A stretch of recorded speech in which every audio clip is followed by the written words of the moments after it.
میرا نام محمد اسماعیل ہے۔ میرا ایک بیٹا تھا جس کا نام عامر تھا۔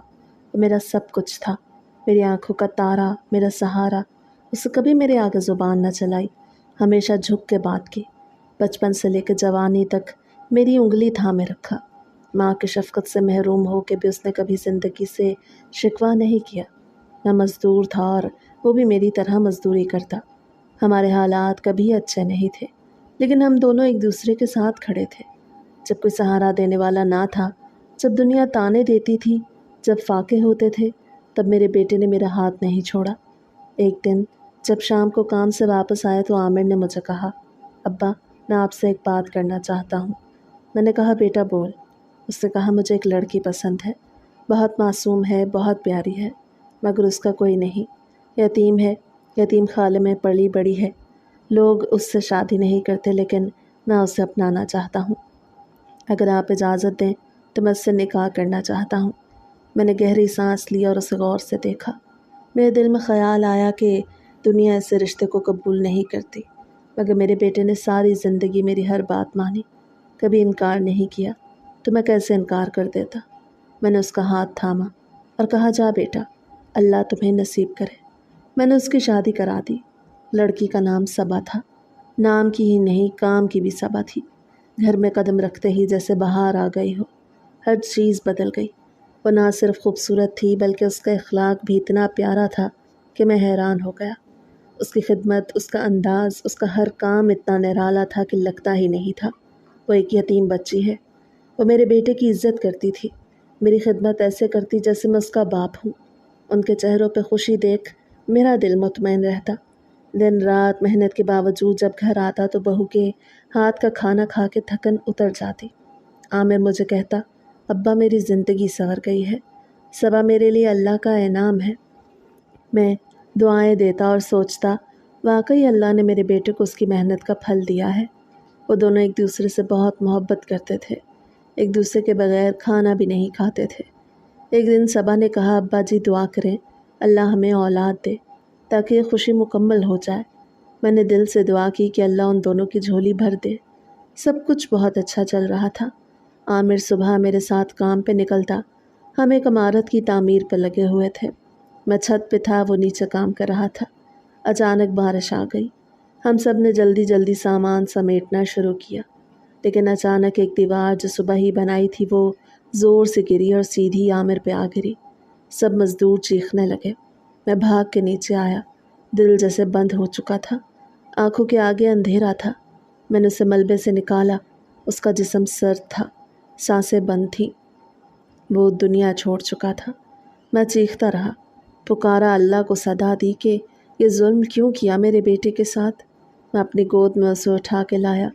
میری ہڈیاں جواب دے گئی تھی، لیکن میں نے اسے بازوں میں بھر رکھا تھا جیسے بچپن میں وہ مجھ سے لپٹ کے سوتا تھا۔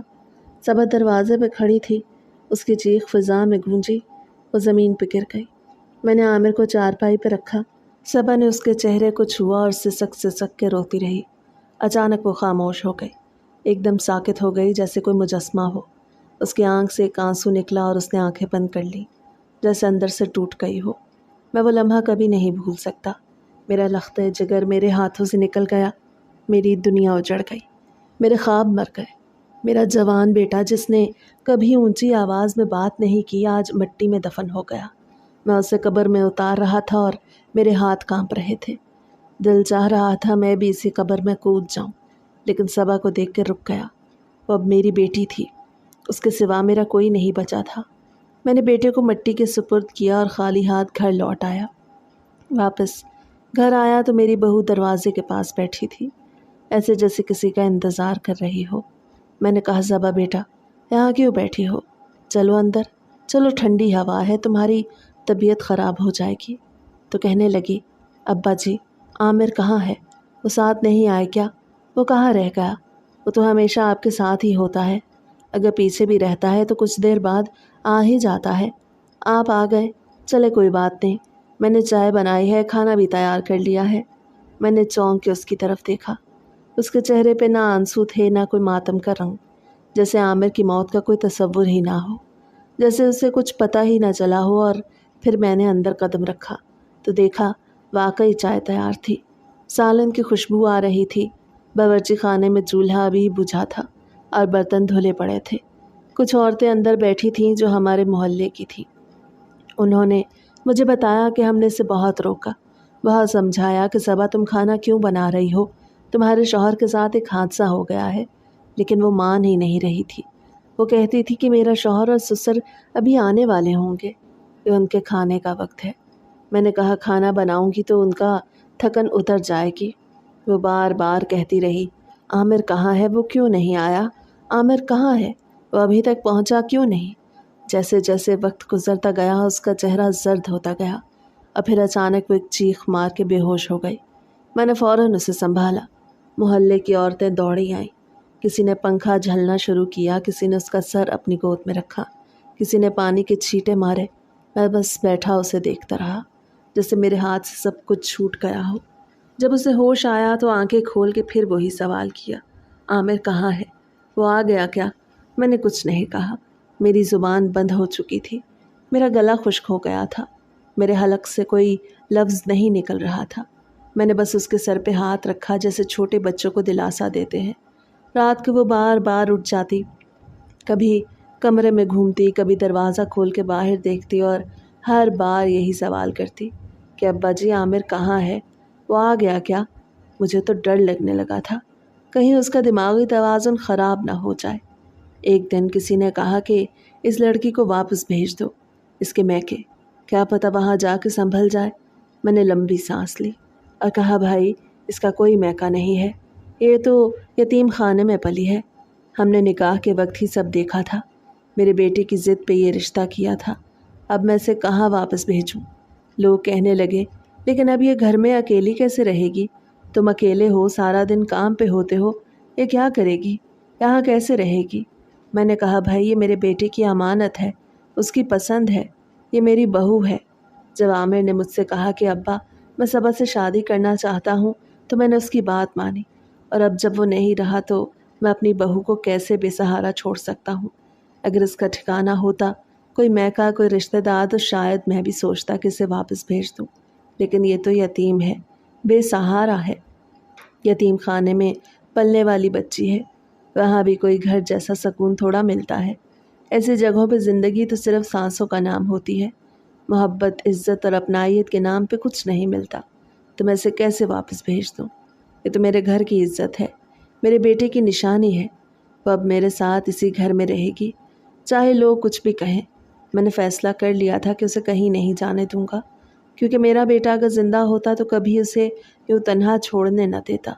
مجھے ایسا لگا تھا کہ 2-4 دن کے بعد صبا خود کو سنبھال لے گی، کیونکہ آخر اتنا بڑا حادثہ ہوا تھا اور ہر انسان کو کچھ وقت تو درکار ہوتا ہے کہ وہ صدمہ برداشت کرے اور حقیقت کو قبول کرے۔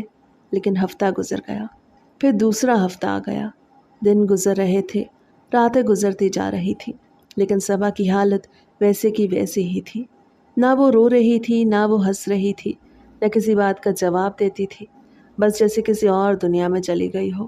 میں نے سمجھا شاید خاموشی سے دکھ سہ رہی ہے، شاید اس کا دل اندر ہی اندر ٹوٹ چکا ہے اور وہ آنسو بہانے کی طاقت بھی نہیں رکھتی۔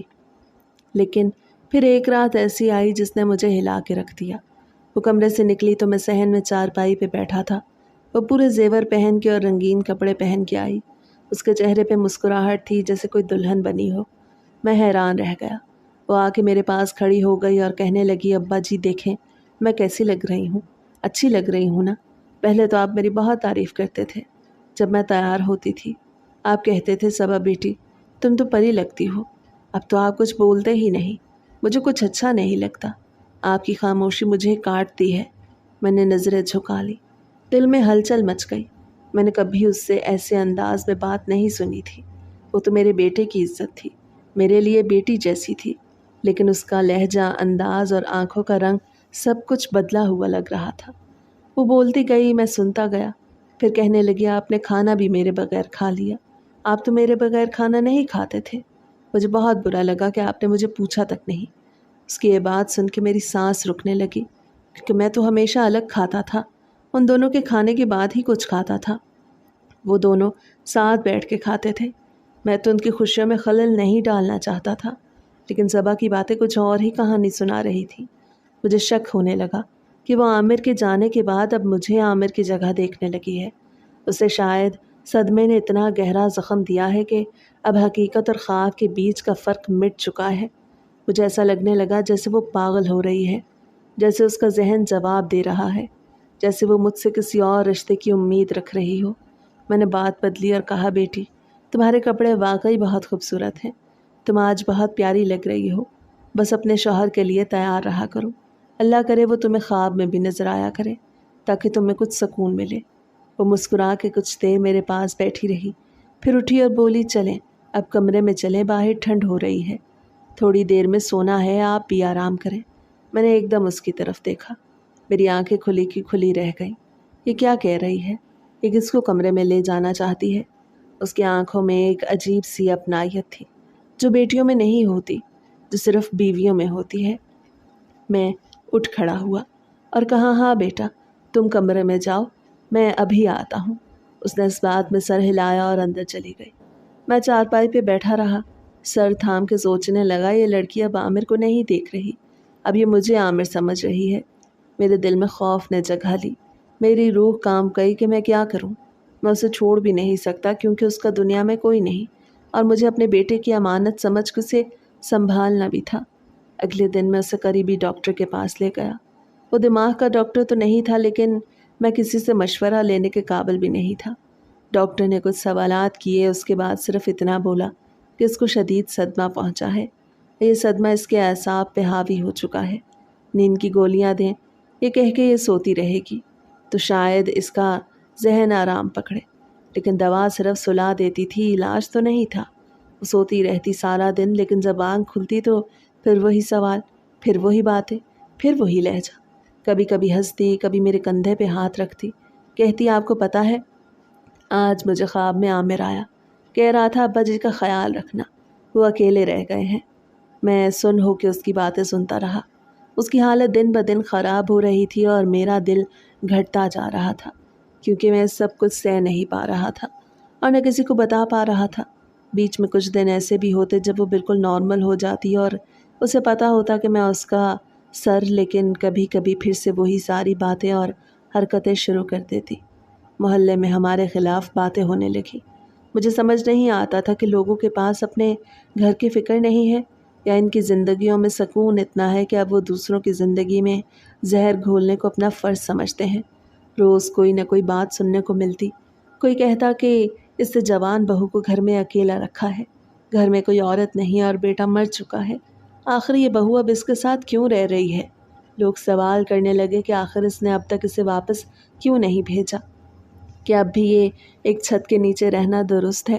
کسی نے کہا عورت کو بھی غیرت کرنی چاہیے کہ وہ اب بھی سسر کے ساتھ ایسے گھر میں رہ رہی ہے جہاں اور کوئی عورت نہیں، لیکن کسی نے یہ نہ پوچھا کہ اس لڑکی کا دنیا میں ہے کون، اس کے پاس اور کیا راستہ ہے۔ کسی نے یہ نہ سمجھا کہ اس کا دماغی توازن ابھی تک ٹھیک نہیں ہوا۔ کسی کو یہ خیال نہ آیا کہ وہ کیسے ہر رات روتی ہے، کس طرح خواب میں اپنے شوہر کو پکارتی ہے۔ کوئی یہ نہ سوچ سکا کہ اس کے پاس واپس جانے کو کوئی دروازہ، کوئی کمرہ، کوئی سائبان موجود ہی نہیں۔ ہر کوئی صرف بات بنانا جانتا تھا، ہر زبان ایک نئی کہانی گھڑتی تھی اور ہر آنکھ میں شک تھا۔ میں نے لوگوں کو سمجھانے کی بہت کوشش کی۔ میں نے کہا کہ وہ میرے بیٹے کی نشانی ہے، میں کیسے اسے یوں تنہا چھوڑ دوں؟ میرے بیٹے کی آخری یاد ہے، وہ ایک ایسی بیٹی کی طرح ہے جسے میں اب کسی قیمت پہ دھتکار نہیں سکتا۔ لیکن لوگوں کو تو بات بنانا ہوتی ہے۔ کسی نے کہا کہ واقعی نیت صاف ہے تو کسی عورت سے شادی کر لو تاکہ وہ بھی گھر میں موجود ہو اور لوگ تمہیں کچھ نہ کہیں۔ میں نے حیران ہو کے ان کی طرف دیکھا اور کہا، مجھ سے کون شادی کرے گا؟ اس عمر میں کون عورت آئے گی میرے ساتھ؟ عمر تو میری نکل چکی، مجھے تو اپنے بیٹے کی بیوہ کو سنبھالنے سے ہی فرصت نہیں۔ لیکن سب نے ہنس کے کہا، تمہاری اتنی بھی عمر نہیں، تمہارا بیٹا 20 سال کا تھا جب وہ دنیا سے گیا، اور جب تم نے شادی کی تب تم خود صرف 18 سال کے تھے۔ اس حساب سے تم ابھی بھی 60 کے نہیں ہوئے، اور اس عمر میں تو لوگ گھر بسا لیتے ہیں، زندگی دوبارہ شروع کرتے ہیں۔ لیکن میں اندر سے رو گیا۔ میں نے کہا، میں اپنی بہو کو کہیں نہیں بھیج سکتا کیونکہ یہ میرے بیٹے کی امانت ہے، یہ وہ اکلوتا رشتہ ہے جو میرے بیٹے سے جڑتا ہے۔ وہ کبھی کبھی میری طرف دیکھ کے مسکراتی ہے اور مجھے لگتا ہے کہ عامر مجھے دیکھ رہا ہے۔ کبھی کبھی وہ میرے لیے کھانا بناتی ہے اور میں دل ہی دل میں اسے دعائیں دیتا ہوں، کیونکہ وہ چاہے صدمے میں ہو یا بے ہوشی میں میرے لیے ہمیشہ خلوص سے پیش آئی ہے۔ اگر کبھی وہ کھانا نہ پکا سکے تو میں خود کھانا بناتا ہوں۔ کبھی چولہے کے سامنے بیٹھ کے آنکھوں سے آنسو بہاتا ہوں کہ کاش میرا بیٹا زندہ ہوتا، کاش یہ دن نہ دیکھنا پڑتے۔ میں دوائی کے پیسے لاتا ہوں، اسے کھلاتا ہوں۔ رات کو اگر نیند میں ڈر جائے تو اس کے کمرے کے باہر بیٹھا رہتا ہوں کہ کہیں اسے پھر وہ خواب نہ آئے جس میں عامر اسے بلاتا ہے اور وہ روتی ہے۔ لیکن لوگ یہ سب کہاں سنتے تھے؟ لوگوں کو تو بس بات بنانی ہے، بدگمانی پھیلانی ہے۔ کوئی نہیں جانتا کہ میرے دل پہ کیا بیتتی ہے، کوئی نہیں سمجھتا کہ میری زندگی کیسے تھم گئی ہے، کوئی یہ نہیں دیکھ سکا کہ میرا سکون، میرا خواب، میرا سہارا سب کچھ چھن چکا ہے، اور اب جو باقی ہے وہ ایک خاموش سایہ ہے جو میرے ساتھ زندہ ہے، کیونکہ وہ میرے بیٹے کی یاد ہے اور میں اس یاد کو کبھی اکیلا نہیں چھوڑ سکتا۔ یہ میرے اصولوں کی بات ہے، یہ میرے ایمان کی بات ہے، یہ میرے بیٹے سے کیے گئے وعدے کی بات ہے۔ میں اسے اپنی بیٹی مان کے پال رہا ہوں اور مرتے دم تک اس کا ساتھ نہیں چھوڑوں گا، کیونکہ ہمارا ساتھ نصیب نے ویسا سلوک نہیں کیا جیسے اوروں کے ساتھ کرتا ہے۔ شاید ہم ان بد نصیبوں میں سے ہیں جن کے خواب آدھے راستے میں دم توڑ دیتے ہیں، لیکن ہم نے جینا نہیں چھوڑا، ہم نے ہار ماننا نہیں سیکھی۔ ہم نے اس دنیا کو دکھانا ہے کہ بے سہارا لوگ بھی دنیا کا سہارا بن سکتے ہیں۔ جب وہ میرے پاس آ کے بیٹھتی تھی اور دھیرے دھیرے مجھ سے وہ باتیں شروع کرتی جن کا مقصد شاید صرف میری تنہائی کو توڑنا ہوتا، یا شاید وہ خود اس تنہائی کا شکار تھی جو اس کے دماغ میں گھر کر گئی تھی، یا شاید وہ جان بوجھ کے مجھے آزما رہی تھی، یا شاید اس کے اندر کوئی ایسی خواہشیں دبی ہوئی تھیں جن کو وہ پورا نہ کر پائی ہو۔ جب وہ میرے قریب آ کے اپنے ہونٹوں کو ہلکے ہلکے جنبش دیتی اور محبت بھرے انداز پہ میرے کپڑوں پہ ہاتھ پھیرتے کہتی، آپ کو تو بہت خیال آتا ہے سب کا، اور آپ کی بیوی بہت خوش قسمت تھی، تو میں اندر سے جیسے ٹوٹنے لگتا ہوں، کیونکہ مجھے وہ دن یاد آ جاتے ہیں جب میری بیوی میری خوشبو سے لپٹ جایا کرتی تھی، جب وہ مجھے کہتی تھی کہ اگر کبھی میں مر گئی تو تم دوبارہ شادی مت کرنا، اور میں مسکرا کے کہتا تھا کہ تم مرنے والی لگتی ہی نہیں ہو، اور وہ شرما کے کہتی کہ محبت کرنے والوں کی عمر تھوڑی ہوا کرتی ہے، ان کی دعائیں ان کو جینے نہیں دیتی بلکہ مرنے سے روک لیتی ہیں۔ اور میں اس وقت ہنس دیا کرتا، لیکن وہ سچ بولتی تھی، کیونکہ جب وہ گئی تو میری زندگی وہی ختم ہو گئی، اور آج جب سالوں بعد میری بہو، جس کا شوہر بھی اس کی زندگی سے جا چکا تھا، مجھ سے وہ باتیں کرتی جو کبھی میری بیوی کرتی تھی، تو مجھے لگتا کہ شاید قدرت نے کوئی مذاق کیا ہے یا پھر میری زندگی کا ایک اور امتحان ہے۔ لیکن میں جب اس کے بالوں سے اٹھتی خوشبو محسوس کرتا، جب وہ سفید جوڑے میں بیٹھ کے دھیرے دھیرے اپنے ہاتھوں سے میرے کندھے دباتی، تو میں خود کو روکنے کے لیے کمرے سے باہر چلا جاتا۔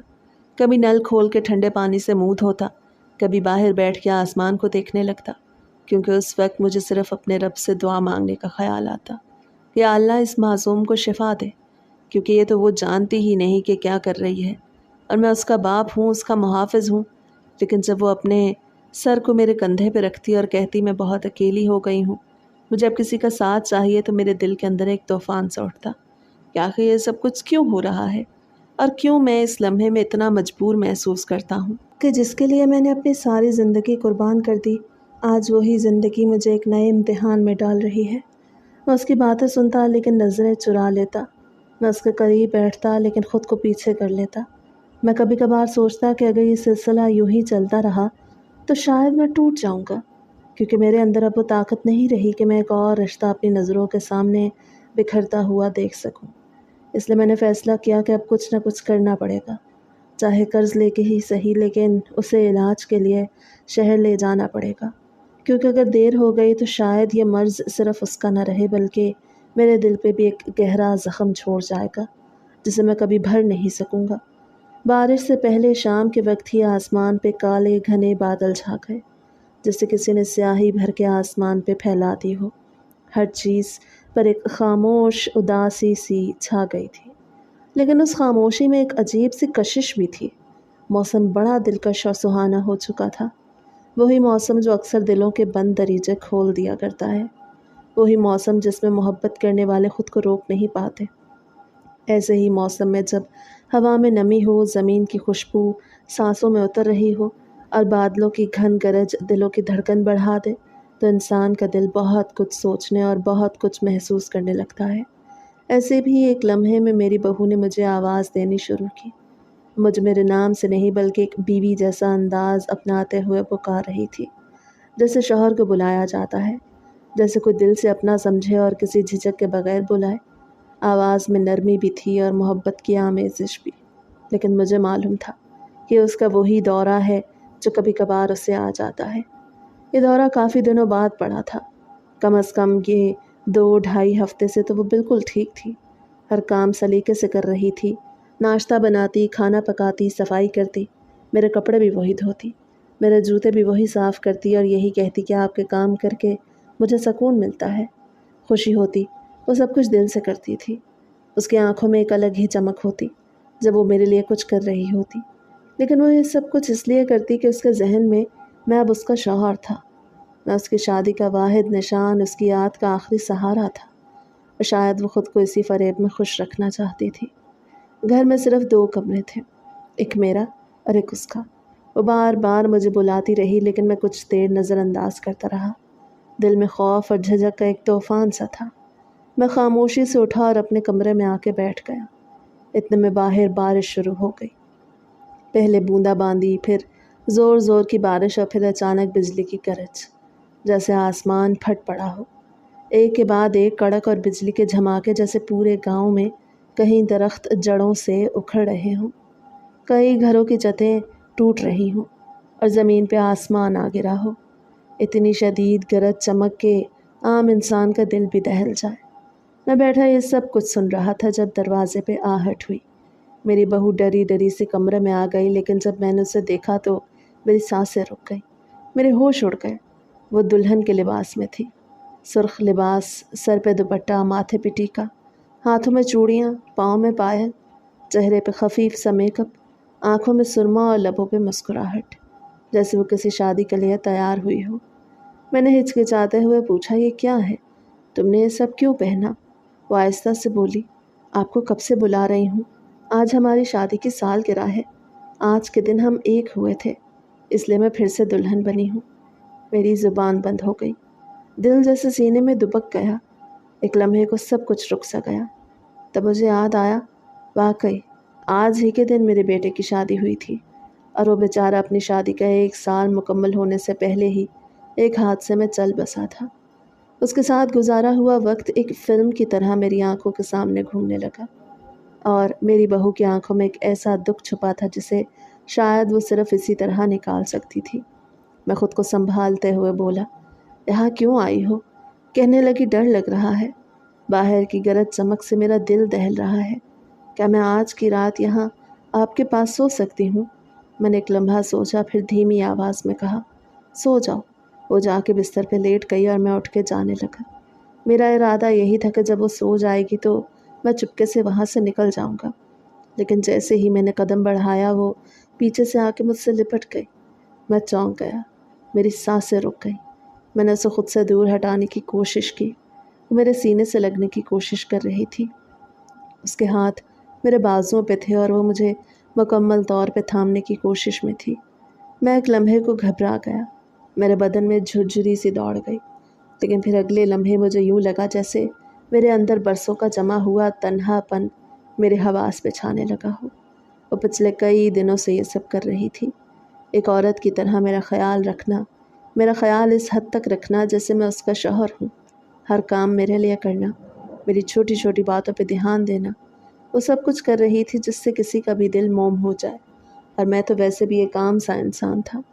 آج میرا بھی ایمان ہلنے لگا، کیونکہ میں بھی آخر ایک مرد ہی تھا، اور وہ بھی ایسا مرد جو اپنی جوانی میں صرف 3 سال کے لیے بیوی کے سائے میں رہا، اور پھر یکدم وہ سایہ اس سے چھن گیا۔ میری بیوی کی وفات کو برسوں گزر چکے تھے، لیکن وہ محرومی آج تک میرے اندر کہیں دفن تھی۔ جس دن میری بیوی گئی، اس دن سے آج تک میں نے اپنے آپ کو مار کے رکھا، نہ کسی دوسری شادی کی اور نہ کسی عورت کی طرف کبھی نظر اٹھا کے دیکھا۔ لیکن آج جب یہ سب ہو رہا تھا تو میرا ضبط جواب دینے لگا۔ میرے دل نے مجھے کہا، تو کب تک خود کو روکے گا؟ یہ موقع تو قسمت سے آیا ہے، یہ عورت تو خود تیرے قدموں میں آ رہی ہے، تو کیوں اپنے آپ کو اتنا سخت بناتا جا رہا ہے؟ اور پھر میں نے اسے اپنے سامنے کر لیا، وہ میرے بہت قریب آ چکی تھی۔ اس کے چہرے پہ خوشی تھی، جیسے وہ بہت زیادہ مطمئن ہو، جیسے وہ کسی منزل پہ پہنچ گئی ہو۔ میں نے اس کے چہرے کو دونوں ہاتھوں میں تھام لیا۔ اس کے چہرے پہ وہی چمک تھی جو کبھی میری بیوی کے چہرے پہ ہوتی تھی جب وہ مجھے دیکھتی تھی۔ اچانک مجھے کمرے کے پیچھے سے ایک تیز روشنی کا جھماکا محسوس ہوا۔ وہ حصہ جو دیوار کے اس پار تھا، جہاں پہ ایک کھلا سا حصہ تھا جسے ہم صحن کہتے تھے۔ نہ وہاں کوئی کمرہ تھا، نہ غسل خانہ، صرف ایک خالی جگہ تھی۔ جیسے ہی وہاں زوردار بجلی چمکی، مجھے وہاں کسی کا سایہ دکھائی دیا۔ میری نگاہیں اس پہ جم گئیں۔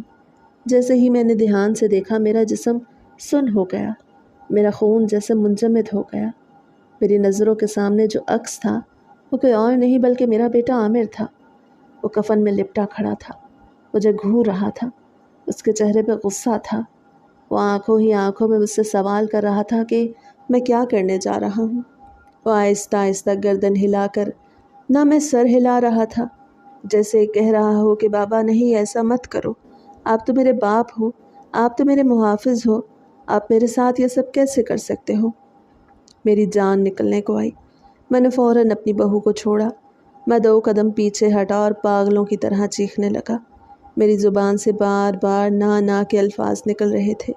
میں جھٹکوں میں تھا، میری روح کانپ رہی تھی، میری سانسیں بے ترتیب ہو چکی تھی۔ میری بہو میری حالت دیکھ کے چونکی، لیکن جیسے ہی اس نے پیچھے دیکھا جہاں میں دیکھ رہا تھا، وہ بھی چیخ مار کے بے ہوش ہو گئی۔ میں کونے میں زمین پہ بیٹھ گیا۔ میں نے دونوں ہاتھوں سے اپنا سر تھام لیا اور زور زور سے اپنے آپ کو کوسنے لگا کہ میں کیا کرنے والا تھا، میں کیا گناہ کر بیٹھتا، میں نے کس مقام پہ آ کے اپنی عزت، اپنے ایمان، اپنی اولاد کی امانت کو بھلا دیا۔ یہ لڑکی تو میری بیٹی جیسی تھی، یہ تو میرے بیٹے کی امانت تھی، اس کی پسند تھی۔ وہی لڑکی جس سے شادی کے کچھ ہی مہینوں بعد بیوگی کا ماتم کیا، وہ آج میرے قدموں میں جھکی تھی اور میں اسے اپنی نظر سے دیکھ رہا تھا۔ میری آنکھوں سے آنسو روا ہو گئے۔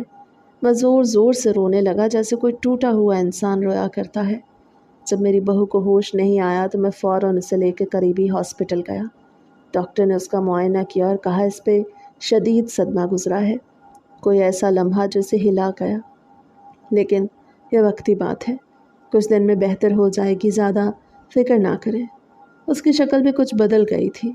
کہتے ہیں جب کوئی نفسیاتی بیماری میں ہوتا ہے تو اس کی شکل بدل جاتی ہے۔ کبھی کبھی مجھے ڈر بھی لگتا تھا، میں تو ان پڑھ بندہ تھا۔ میں سوچ رہا تھا کہ کہیں کسی دن کچھ ایسے ہی نہ کر گزرے کہ جس کے بعد میں زندہ ہی نہ بچوں۔ ویسے اس کی حالت سے یہ بات ضرور ثابت ہوتی تھی کہ وہ میرے بیٹے سے کتنی محبت کرتی تھی، اور اگر دونوں ساتھ رہ جاتے، ان کا ساتھ کچھ زیادہ ہو جاتا، کچھ اور ساتھ ساتھ گزار لیتے تو شاید بہت اچھا ہوتا۔ ابھی تو اللہ نے ان پہ اولاد کا کرم بھی نہیں کیا تھا کہ پہلے ہی میرا بیٹا اس دنیا سے چلا گیا۔ یہ بات بولنے میں تو بڑی آسان لگ رہی ہے، لیکن محسوس کرنے میں بہت مشکل ہے۔ اکثر بیمار ہوتی رہتی تھی، میں اسے ڈاکٹر کے پاس لے جاتا، 2-4 دن بعد بھی لے گیا تھا، پھر میں اسے گھر لے آیا۔ وہ چپ چپ سی رہنے لگی۔ 2-4 دن گزرے اور پھر کچھ مہینے گزر گئے، لیکن حیرت کی بات یہ تھی کہ اس دوران نہ تو اسے کوئی دورہ پڑا، نہ اس نے کوئی ایسی بات کی، اور نہ ہی کبھی مجھ سے کسی قسم کی وہ گفتگو کی جو وہ پہلے کرتی تھی۔ وہ ایک دم بدلی سی ہو گئی، جیسے کوئی ہوش میں آ گیا ہو، یا جیسے کسی نے اندر سے جھنجھوڑ کے جگا دیا ہو۔ میں سمجھ گیا کہ شاید اس نے بھی وہی منظر دیکھا تھا جو میں نے دیکھا تھا۔ شاید میرے بیٹے کی روح نے اسے بھی جھنجھوڑ دیا اور وہ لمحہ اس کی زندگی کا موڑ بن گیا۔ اب وہ مکمل طور پہ بدل چکی تھی۔ میرے دل سے بھی وہ خیالات نکل گئے جو اس رات میرے اندر پیدا ہوئے تھے، گندے خیال۔ مجھے ہر وقت شرمندگی محسوس ہوتی اور میں اندر ہی اندر اپنے رب سے معافی مانگتا رہتا کہ وہ لمحہ میری کمزوری تھی، لیکن میں نے خود کو سنبھال لیا، اور میری بہو بھی آج تک اس کے بعد کبھی اس قسم کے کسی خیال یا رویے کا اظہار نہیں کر سکی، جیسے وہ بھی کسی اندیکھے سائے سے ڈر چکی ہو۔ پورے 6 مہینے گزر گئے، صبا کو کوئی دورہ نہیں پڑا۔ وہ بالکل معمول کی زندگی گزار رہی تھی۔ اسے جیسے خود کو مکمل بدل لیا۔ صبح فجر کے وقت اٹھنا، وضو کرنا اور خاموشی سے جائے نماز بچھا کے نماز پڑھنا اس کا معمول بن چکا تھا۔ وہ 5 وقت کی نماز کی پابندی کرنے لگی تھی، قرآن بھی روزانہ پڑھتی اور خاص طور پہ اپنے شوہر عامر کی مغفرت کے لیے دعا مانگتی۔ کبھی کبھی جب اسے عامر کی کوئی بات یاد آتی یا شادی کے چند دنوں کی کوئی خوشی یاد آتی تو وہ خاموشی سے بیٹھ کے آنکھوں سے آنسو بہاتی، لیکن کسی سے کچھ نہ کہتی، پھر خود کو سنبھال لیتی اور اپنے کاموں میں لگ جاتی۔ میری خدمت وہ آج بھی اسی انداز سے کرتی جیسے پہلے کرتی تھی، ہر کام سلیقے سے اور دل سے کرتی۔ کھانا بناتی تو خاص خیال رکھتی کہ مجھے کون سی چیز پسند ہے، ہر روز تازہ روٹی بناتی، سالن میں ذائقہ رکھتی، صفائی کا خاص دھیان دیتی، میرے کپڑے دھوتی، استری کرتی، جوتے تک صاف کرتی، اور کبھی ایسا محسوس نہ ہونے دیتی کہ وہ صرف بہو ہے۔ وہ بالکل ایک بیٹی کی طرح سلوک کرتی اور میں بھی اسے دل سے بیٹی مان چکا تھا۔ ایک دن جب میں آرام سے بیٹھا تھا، وہ چائے لے کے میرے پاس آئی تو میں نے اس سے کہا، بیٹی تو اب جوان ہے، تیری پوری زندگی ابھی باقی ہے۔ عامر اگر آج زندہ ہوتا یا اگر کہیں سے تجھے دیکھ رہا ہوتا تو وہ کبھی یہ نہ چاہتا کہ تو ہر وقت اس کی یاد میں روتی رہے اور اپنی جوانی کو یوں برباد کرتی رہے۔ اس کے ساتھ جو کچھ ہونا تھا وہ ہو چکا، وہ اب واپس نہیں آ سکتا، لیکن تیری زندگی رکی نہیں، تجھے جینا ہے۔ تو کہ چاہے تو میں تیرے لیے کوئی اچھا سا رشتہ دیکھ لیتا ہوں۔ اس نے میری طرف دیکھا، اس کی آنکھوں میں نمی تھی، لیکن اس نے ہاں میں سر ہلایا۔ پھر آہستہ سے کہنے لگی، ابو مجھے بھی عامر خواب میں آیا، وہ بالکل یہی کہہ رہا تھا۔ اس نے کہا، صبا کسی اور کی دلہن بن جاؤ، اپنی زندگی کسی کے ساتھ بسا لو، میں تمہیں یوں ٹوٹتے اور بکھرتے نہیں دیکھ سکتا۔ خواب میں اس کی آنکھوں میں بھی آنسو تھے، وہ بہت پیار سے یہ سب کچھ کہہ رہا تھا، اور میں بھی خواب میں بہت روئی، اور جب آنکھ کھلی تو دل ہلکا سا محسوس ہوا۔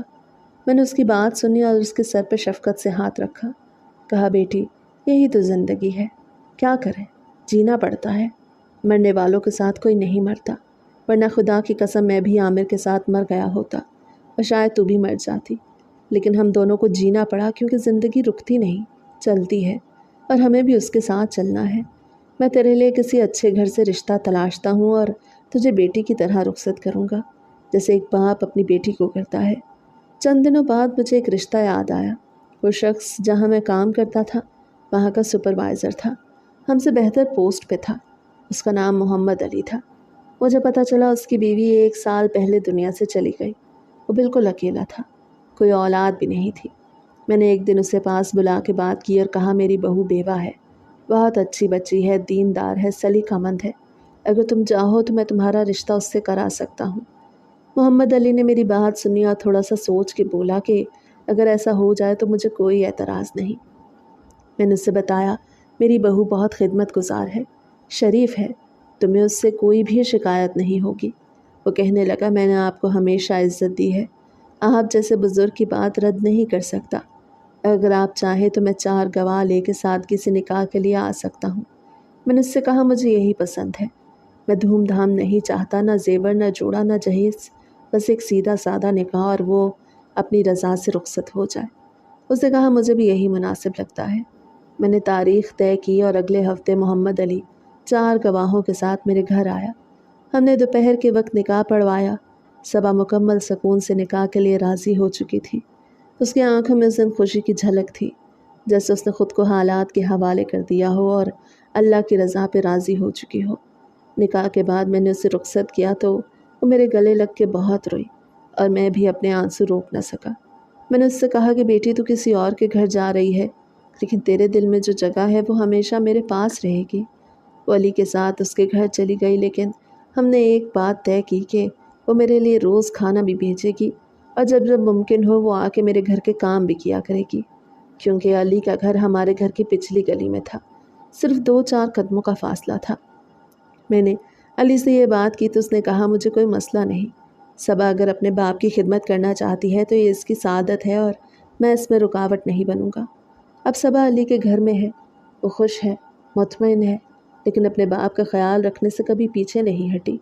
وہ آج بھی میرے لیے کھانا بھیجتی ہے، کبھی کبھار آ کے صفائی کر جاتی ہے، اور ہر عید، ہر جمعہ میرے ساتھ بیٹھ کے میرے بیٹے عامر کی مغفرت کی دعا کرتی ہے۔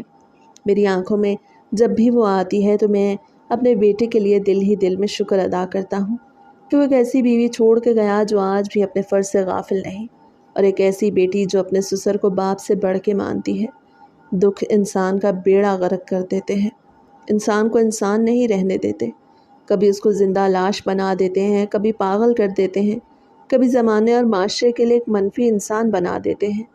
غریب بندہ ہی ہمیشہ بدقسمت ہوتا ہے۔